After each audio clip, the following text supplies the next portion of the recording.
13 by Steve Cavanagh. Read by Adam Sims.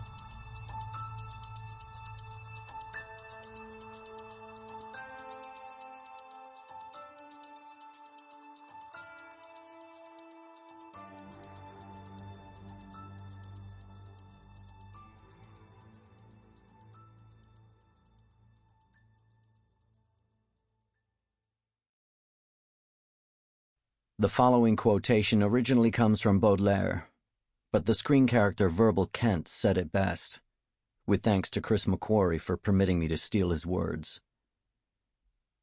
The greatest trick the devil ever pulled was convincing the world he didn't exist. Verbal Kent, from the motion picture screenplay The Usual Suspects, script by Christopher McQuarrie. Prologue. At 5:10 on a raw December afternoon, Joshua Kane lay on a cardboard bed outside the criminal courts building in Manhattan and thought about killing a man. Not just any man. He was thinking about someone in particular. It was true that Kane had at times while on the subway or watching passers-by occasionally thought about killing a nameless, random New Yorker who appeared to fall into his line of vision. It could be the blonde secretary reading a romance novel on the K train, a Wall Street banker swinging an umbrella as he ignored his pleas for change, or even a child holding their mother's hand on a crosswalk. How would it feel to kill them? What would they say with their final breath? Would their eyes change in that moment of passing from this world? Kane felt a ripple of pleasure feed heat into his body as he explored those thoughts. He checked his watch. 5:11. The sharp, towering shadows flooded the street as the day melted into twilight. He looked at the sky and welcomed that dimming of the light, as though someone had placed a veil over a lamp. The half-light suited his purpose. The darkening sky returned his thoughts to the kill. While he'd lain in the street for the past 6 weeks, he'd thought of little else. For hours on end, he silently debated whether this man should die. Apart from this man's life or death, everything else had been carefully planned. Kane took little risk. That was the smart way. If you are to remain undetected, you must be cautious. He had learned this long ago. To leave the man alive carried risks. What if their paths crossed sometime in the future? Would he recognize Kane? Would he be able to put it all together? And what if Kane killed him?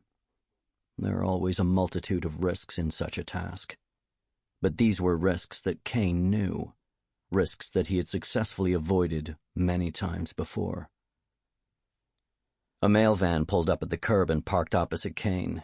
The driver, a heavy-set man in his late 40s wearing a post office uniform, got out of it, regular as clockwork. As the mailman walked past him and went inside the service entrance to the court building, he ignored Kane lying on the street. No loose change for the homeless, not today.